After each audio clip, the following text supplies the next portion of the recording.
welcome to Resilient Retail. I am so excited to have you on. I'm such a fan of Knix and everything you do. Could you just give us a little intro into who you are and what Knix does? Sure. Yeah, of course. Thanks for having me. So I'm Joanna. I'm the founder and CEO of Knix. And we also have a team line called KT by Knix. And we are a direct-to-consumer intimate apparel brand. And what we do is we rethink, reimagine, redevelop what intimates can be. And then also have a huge focus as a brand to empower our customers to be unapologetically free. So we are all about encouraging people to let go of all the bullshit, all the things in life that don't matter, and instead focus on the things that do. Yeah, I love that. And your story and your brand mission kind of reminds me a lot of, we had Alex Waldman from Universal Standard in the sense that you have this very strong opinion in your brand and you're holding values really strongly. And it's almost a new thing that D2C is kind of like brought into the industry is brands that have something to say and they stand for something. One, can you tell us a bit more about kind of that brand value and brand stance? And then why is it so important for brands to take such a strong opinion on issues these days? Yeah. So I think, a lot of it comes back to even my decision to start Knix and being a bit of an accidental entrepreneur, if you want to call it that. And the entire reason why I created Knix was really because I felt like there was a huge opportunity to make products that better served people. We started with leak-proof underwear. That was our first product. And then also saw an opportunity through the intimates category, which had been so riddled with messages from Victoria's Secret and all of these huge brands. Yeah. That were making me feel badly about myself and making just about everyone feel badly about themselves. And so really saw a chance to create a brand that took a different approach and that treated customers differently, spoke to them like intelligent, smart, versatile people. And, I think if it hadn't been for that purpose, I never would have started the company because I just wouldn't have had the motivation, I think, to do this. But I think what's amazing and why you're seeing it now with direct to consumer is and if you think about the way it used to work, you would have one marketing campaign. So once every 6 months, you could put a single message into the world. You could buy a single advertisement in a magazine and you'd have one model and one tagline that would have to speak for who you are.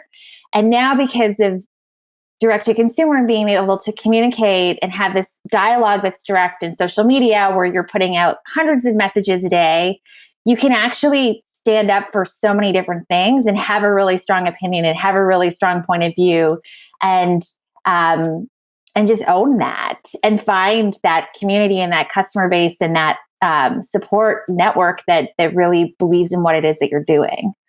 So I think it's so cool. I love that. I honestly, we've talked about this so many times on this show before, and the cycle of messages is something I've never thought about. I think that's such an interesting point that even if you are, if you think about just a traditional brick and mortar store, which is a lot of the people who are listening to this show, even they're kind of beholden to a much slower messaging with, you can only have one sign or you can only have this much or this much.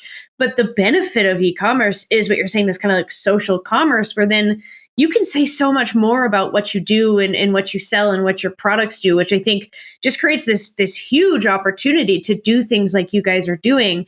You mentioned kind of this, and it's again, something you've talked about a lot, but this idea of community and that a lot of the stuff then ends up building a community around your brand. And Knix is really well known and celebrated for kind of this idea of building from community. What does that even mean to you? And why does community play such an important role to your brand? Oh, that's a good question. So I think at Knix and the way that we've built the company is that our customers are at the epicenter of everything that we do. So they give us the ideas for new products. They wear test our new products. They give us the feedback. They star in our marketing campaigns. They act as our ambassadors. And so our whole organization has really been designed around involving our customers in our community across every single touch point that we have. And so what that means is it's just a lot more collaborative way of engaging with customers and engaging with people. And it actually, I think, is a lot less intimidating, at least as a founder. If you make a mistake, which you make mistakes, you can you can have a conversation around it. If you don't know what to do next, if you're not sure what, even something as small as like, should we make this in pink or should we make this in purple? Whatever it might be. I'm not a big pink or purple person, but those are the colors that came to my mind.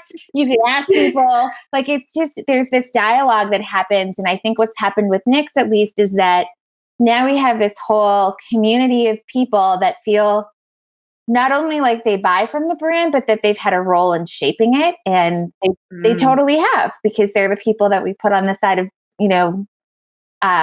on billboards and in TV commercials and across social media. And they're really at the heart of our brand. So, yeah. And I think you actually just hit on something that is really helpful for a brick and mortar merchant to think about, which is they're going online for the first time ever, which is really difficult. And there's so many things that you could do, so many options you could do. Even thinking about fulfillment options, like, do we do curbside? Do we do local delivery? Do we do a showroom? Do we just close our doors and do online? I love this point of, even at that moment, before you're like built out as big as Knix is you build that with your customers. This is like this weird new opportunity to say straight up, what do you guys want to see from us in the next steps throughout the pandemic? For somebody who's listening, who's thinking about, okay, I see this as a possibility to get my customers kind of closer to the epicenter of all of the changes and evolution we're going through. What is kind of like the first thing they should do? Or, how do they decide what to ask customers and what to just kind of make their own decisions on? I'm probably one of the more extreme people that you're going to talk to when it comes to these things, but I think you ask your customers everything.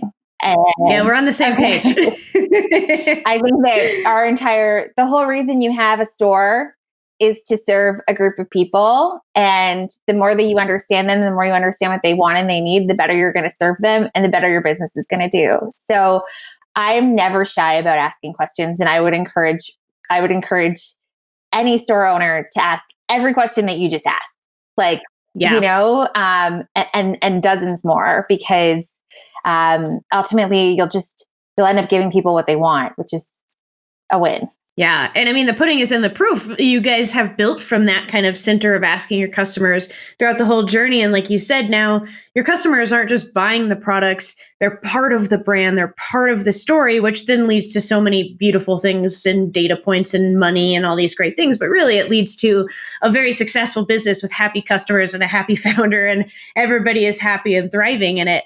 I kind of want to talk about back to the beginning of Knix. You actually started in wholesale and then shifted into e-commerce. Can you take us back to those times in wholesale and tell us a little bit about that experience and why you started out kind of in the retail front? Yeah, so I started Knix, and you're right.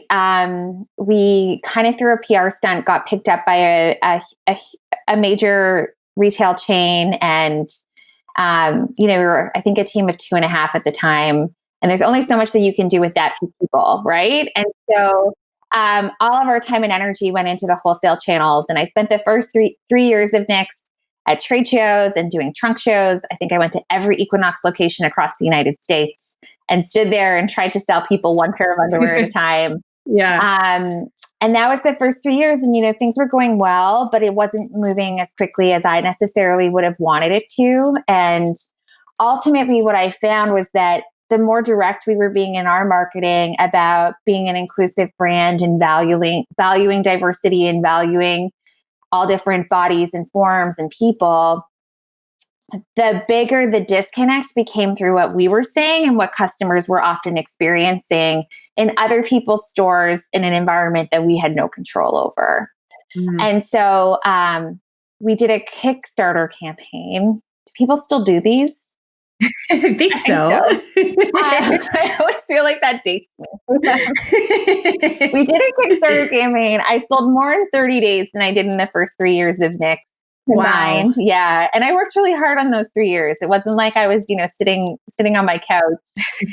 And I realized the customer was telling me, they're like, we will buy this online. Like, they were screaming it. And so ultimately it was this desire to kind of really own the experience, make sure it was positive and on brand, combined with the overwhelming response that we heard from people that they would buy this online, where you're exactly right. We pulled out of about 700 or 800 retail locations. I cut my revenue almost overnight from over 70% of our revenue was coming from wholesale. So I like totally, cut that back and took a really big risk and started over being selling direct and selling online. And it was the best decision that I made. But it's scary. Like, it's totally scary. I have so much sympathy and respect for what I think a lot of people are going through right now because,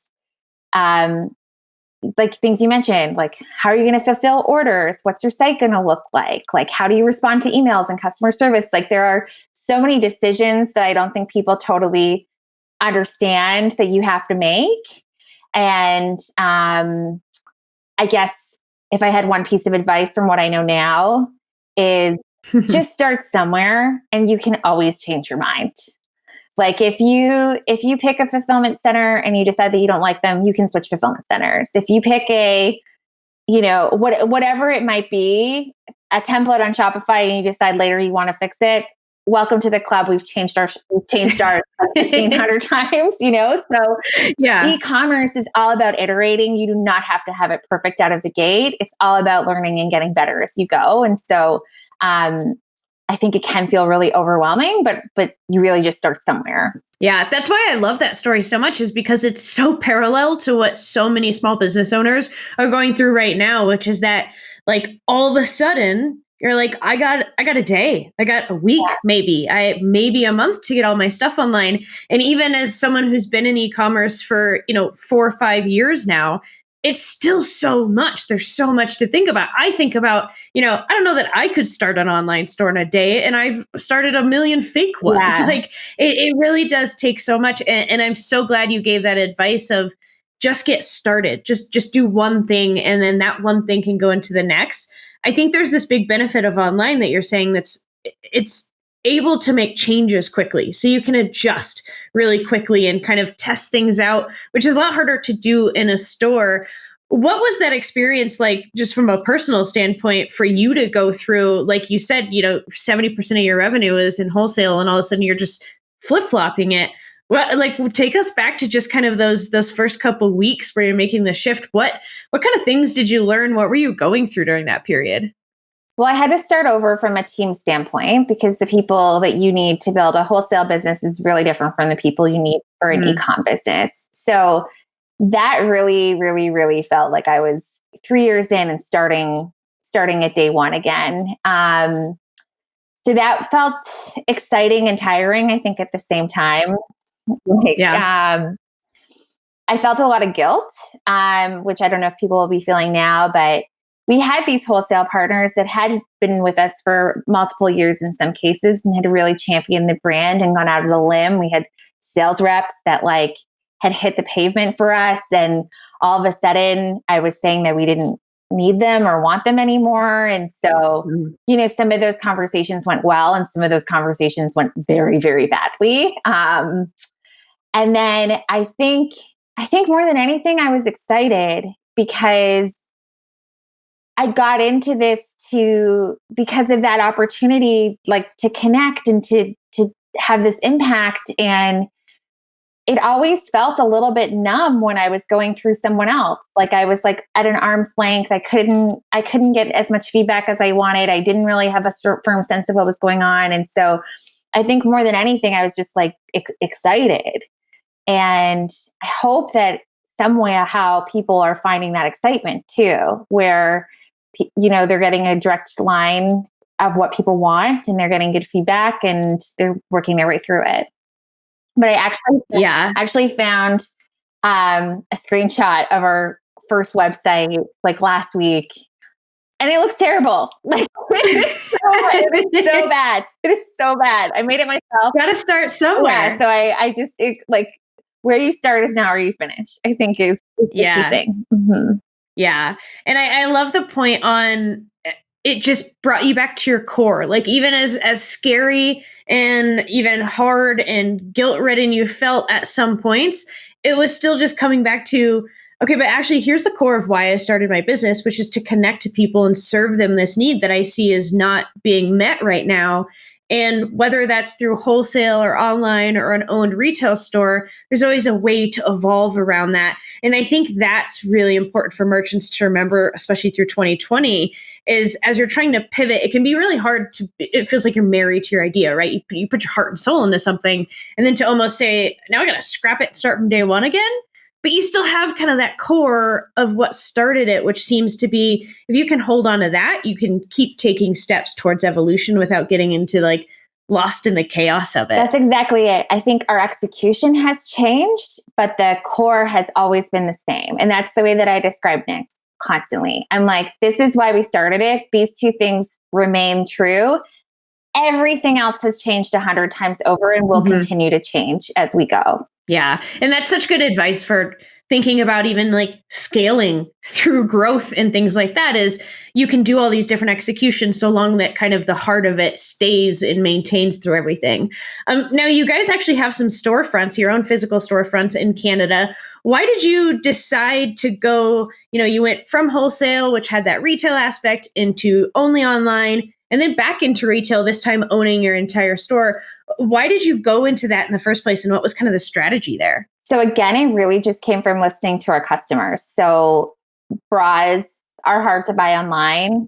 Yeah. 80% of people don't know their bra size. And a lot of people want to touch and feel a product. I don't think that will ever go away. And so what we found was that there's a whole amazing group of people that are super comfortable buying from us online. And then there are people who just wanted to experience the product in real life and have someone help them. And so we opted to test some stores. We started them as a test with like short-term leases, and then ultimately decided that it was really working. We were very excited about it. And so we kept going. But we couldn't have opened stores 3 years ago.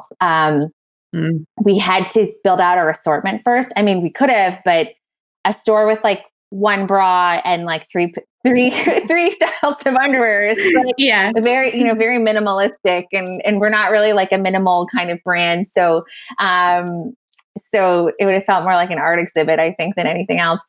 So first we had to build out the assortment to even be in a position where we could open stores. And I remember the day we opened our first store, walking in and looking around and seeing rack, all these racks filled, and being like, oh my God, these are all Knix products. Like, how did we get here? Was a very, very cool moment.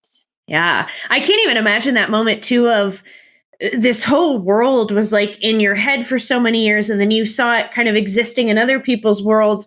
And then you saw it online, and that's one thing, but then you kind of walk in and you're viscerally like living and walking into the dream you had in your head. What was that even like? It was so cool. Like, I remember we did a brainstorm as a team of us did a brainstorm, and it was like, how do we want people to feel when they walk into a store? What do we want it to smell like? What kind of music are we playing? Like all of these, cut to your point, like all of these senses that we just hadn't had the chance to kind of engage with before. It was really, really cool to think about. But it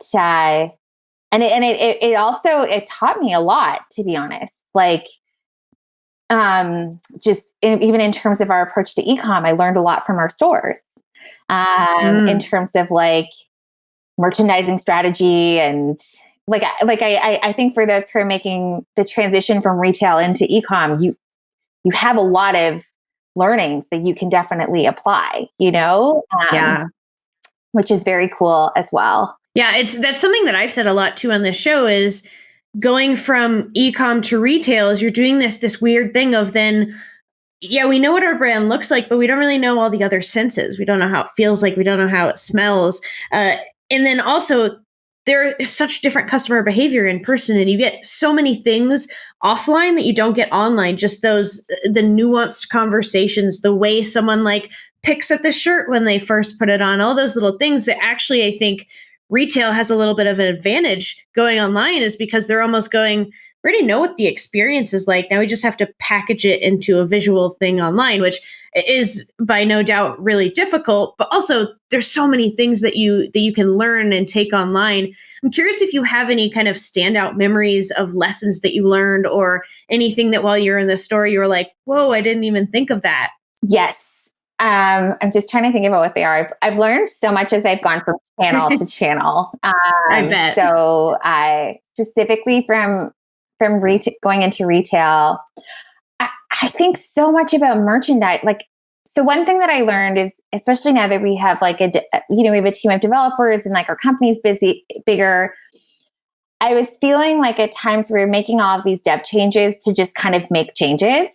And I remember looking at our site like one day and looking at a time machine look back, which is a real thing. I didn't just make that up. That's a real thing. If you don't know what that is, I sound like I'm crazy, but it's real.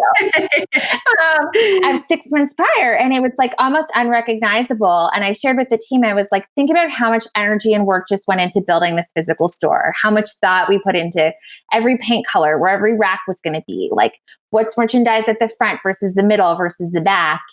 And so I think that taught us a little bit to be a bit more disciplined in terms of feedback before making changes on our site, because it can be so easy.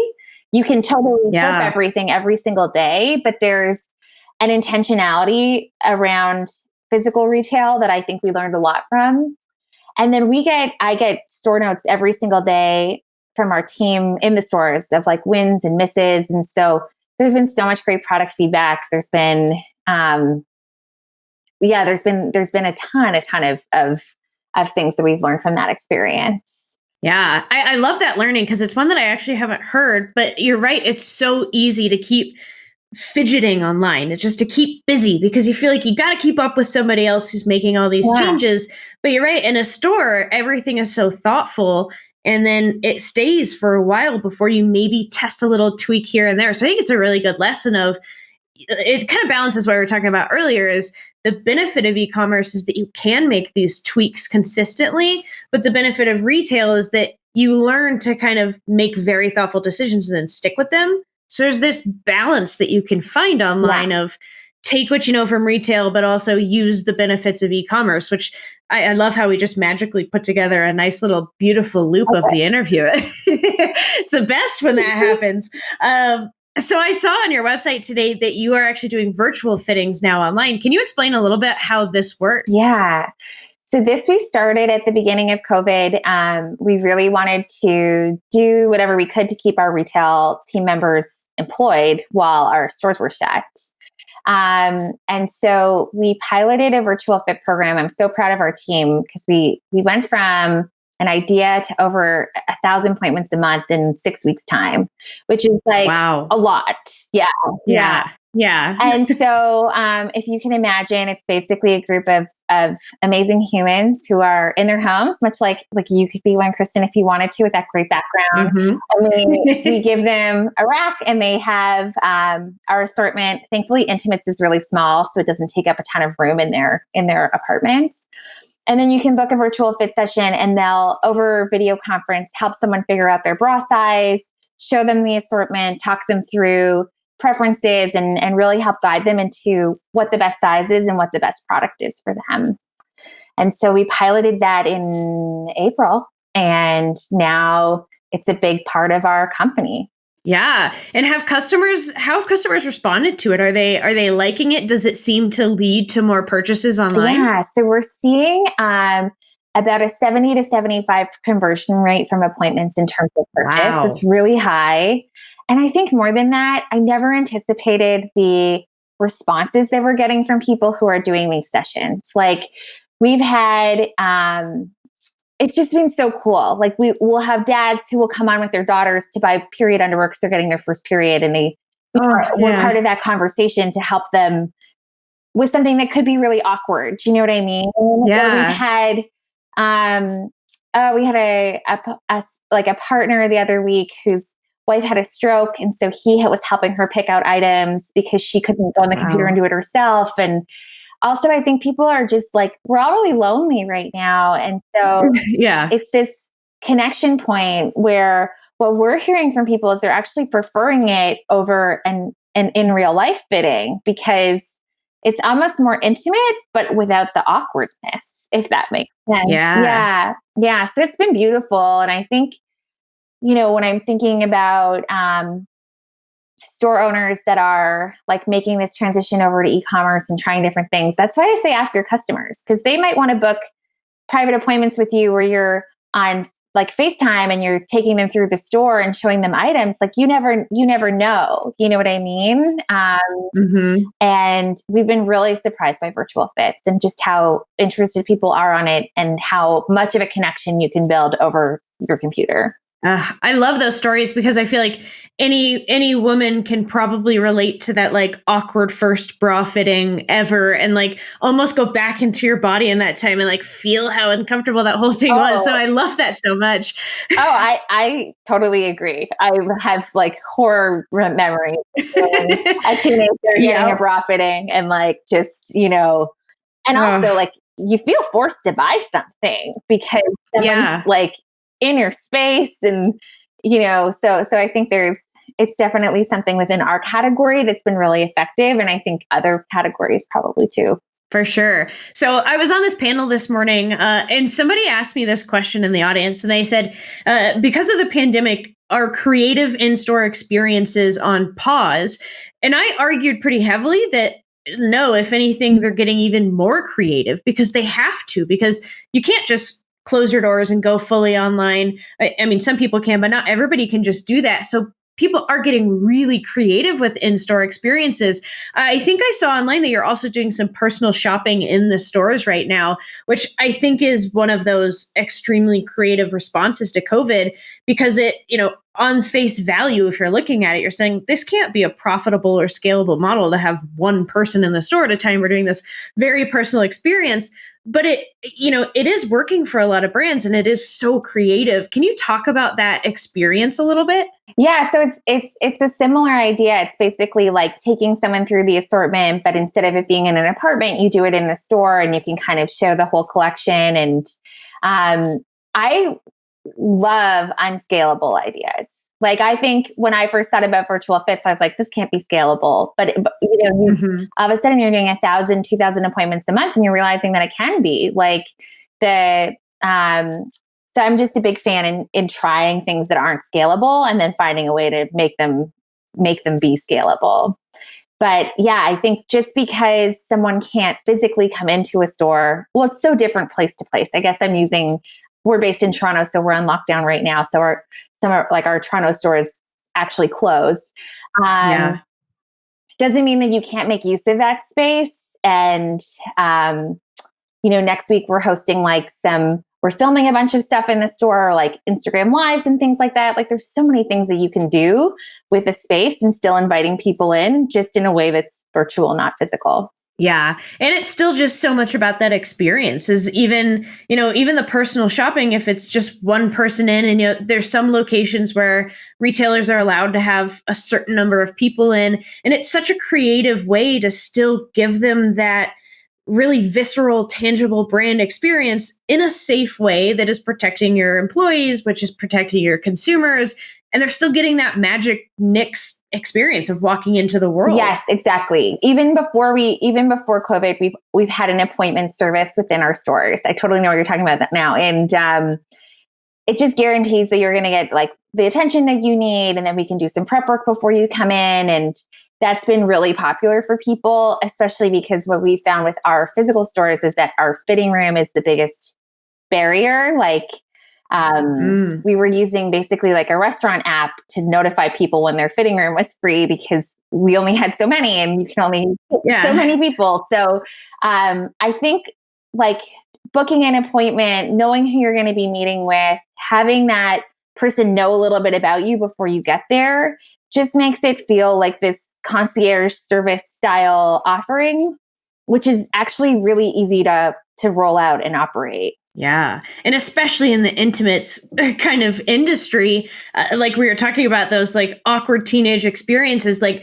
I remember being in a Victoria's Secret fitting room and there are those real cramped like pink rooms with there's 10 other girls in there and you've got the store associate knocking on the door every 2 minutes. And I just remember feeling rushed and uncomfortable and like whatever bras they were bringing to me, it was like, this doesn't feel like me, but they have 10 other people to talk to. So I think it's so cool. And like, I can't wait until I can travel to Canada and come visit one of the stores and go through this whole experience and have like a cathartic release of all these teenage horrors that I still have in my brain evidently. Try and break you from those demons that are haunting you. Yeah.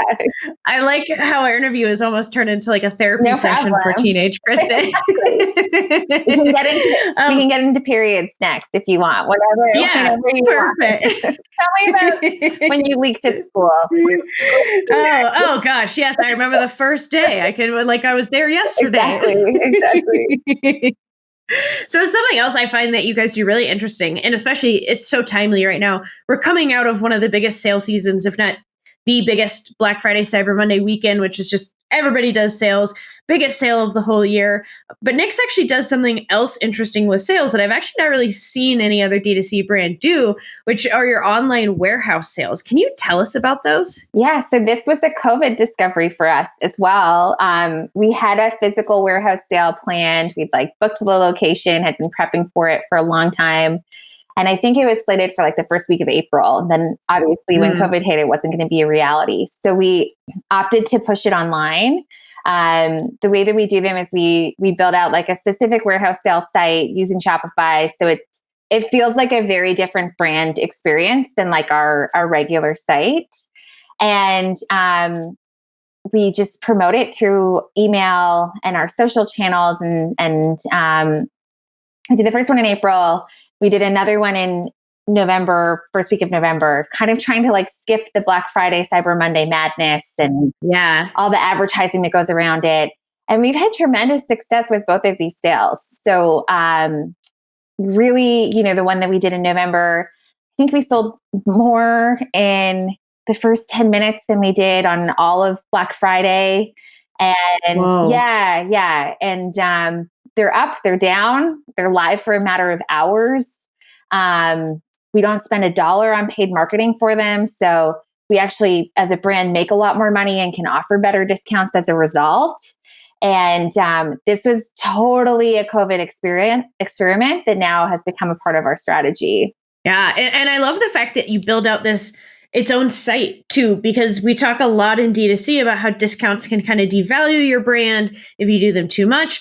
But this gives it that again, it's like another piece of omni-channel commerce of you have your online store, you have your physical retail, and then you also have your warehouse sales store. And just giving it its own little piece, you can build it into the experience in a way that then keeps that brand core together. And I just think it's so cool. And I also find it really cool to this idea of almost off-season sales, because then you're not getting lost in the, I don't know how many hundreds of emails I got in the past weekend. Absolutely. And I think I don't know, obviously it's great for the industry, but I don't know why we all hold ourselves to operate on this calendar that maybe doesn't apply at all to your business.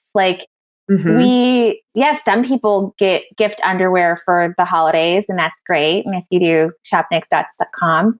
But a lot of people buy our stuff for themselves, right? So we don't need to be caught up in Black Friday, Cyber Monday madness.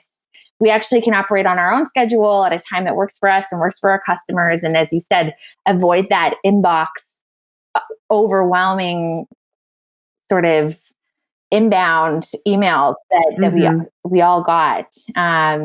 So this was a pilot for us. I highly, highly, highly recommend it. And the offsite experience is really because when we thought about it, if you're going to a warehouse sale, it's in a warehouse or it's at an outlet mall or it's, it's a different experience. And so exactly wanted to make it feel different as well.